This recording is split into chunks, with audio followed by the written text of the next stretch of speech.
বুবলিকে sorry বলে দিয়েছে, আবারও আপনাদের সবার সামনে সরি বলে দিচ্ছে যে আসলে বেচারি তো জানে না ব্যাপারটা আমার সাথে সাকিবের রিলেশনটা কি। এখন যেহেতু সে জানে, ডেফিনেটলি হয়তো বা এই ধরনের ছবি টবি হয়তো আপলোড দেওয়া তার পক্ষে সহজ না কঠিন, এটা সেই যে বলতে পারে। আজকের ব্রেকিং নিউজ, এবার ঢালিউড পাড়ায় যেন আবার হুলস্থুলুস তৈরি হয়ে গেল। কিন্তু কেনই বা এমন হলো? হঠাৎ অপুর সামনে হাঁটু গেড়ে দাঁড়ালেন সাকিব খান। বাংলা চলচ্চিত্রের যেন সবচেয়ে আলোচিত দুই নাম সাকিব খান আর অপু বিশ্বাস। এক সময়কার ভালোবাসা, তারপর দূরত্ব আর ভুল বোঝাবুঝি। रूप भी है और आज के बाद दौलत भी। आज से तुम्हारी हमारी बराबरी होगी देव।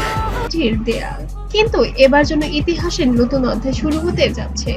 কারণ চারদিকে জুড়ে এখন একটাই প্রশ্ন সবার সামনে, হাঁটু গেড়ে অপুর সামনে দাঁড়ালেন সাকিব খান। কেন এই আবেগঘন মুহূর্ত? কি বললেন তিনি, আর কিভাবে বদলে গেল পুরো পরিস্থিতি? কি এমন হয়েছিল গোপনে? স্মরণ করুন, এক সময় সাকিব অপুর জুটি শুধু সিনেমার পর্দায় নয়, বাস্তব জীবনেও ছিল লাখো ভক্তদের অনুপ্রেরণা। কিন্তু 15 বছর দুজনের একসাথে কোনো কাজই হচ্ছে না। দুজনের একসাথে কোনো কাজই হচ্ছে না। ইনফ্যাক্ট আবির ভাই, আমরা দুজন একসাথে যত কাজ করেছি আজ পর্যন্ত, প্রত্যেকটা কাজ কিন্তু সুপার সুপার হিট। তো সময়ের সাথে জমে ওঠে অভিমান আর ভুল বোঝাবুঝি। সেই অভিমানের জেরেই দীর্ঘদিন দূরে ছিলেন দুজন।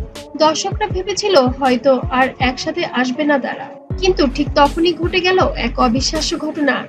ঢাকার এক বিশেষ অনুষ্ঠানে হাজির হন সাকিব খান, আর সেখানেই ছিলেন অপু বিশ্বাসও। চারদিকে ক্যামেরা তাক করা, সাংবাদিকদের ভিড়, সবাই অপেক্ষা করছিলেন একসাথে তাদেরকে দেখার জন্য। অনুষ্ঠানের মাঝে হঠাৎ দাঁড়ালেন সাকিব। সবার চোখের সামনে তিনি ধীরে ধীরে এগিয়ে গেলেন অপুর দিকে এবং এক সময় সত্যিই হাঁটু গেড়ে দাঁড়িয়ে পড়লেন তার সামনে।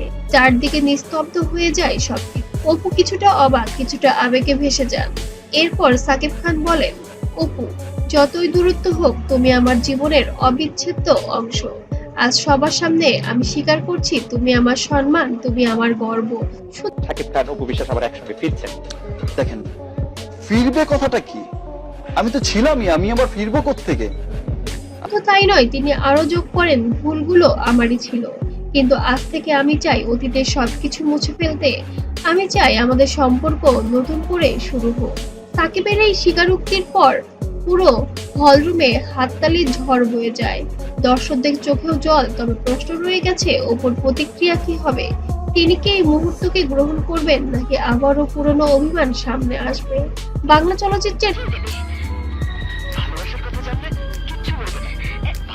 এই জুটিকে ঘিরে ভক্তদের আবেগ আবারও উতলে উঠেছে। এখন সবার মনে একটাই প্রশ্ন, এবার কি সত্যিই সাকিব অপুর সম্পর্কে নতুন অধ্যায় শুরু হতে যাচ্ছে, নাকি এটা শুধু এক আবেগঘন মুহূর্তের দৃশ্য? কমেন্টে লিখে জানান আপনার মতামত। অপু কি করবে? তিনি কি সাকিবকে মাফ করবে? অবশ্যই আপনার মূল্যবান মতামত আমাদের অনেক কিছু এগিয়ে দিতে এবং আরো নতুন তথ্য সংগ্রহ করতে সাহায্য করবে।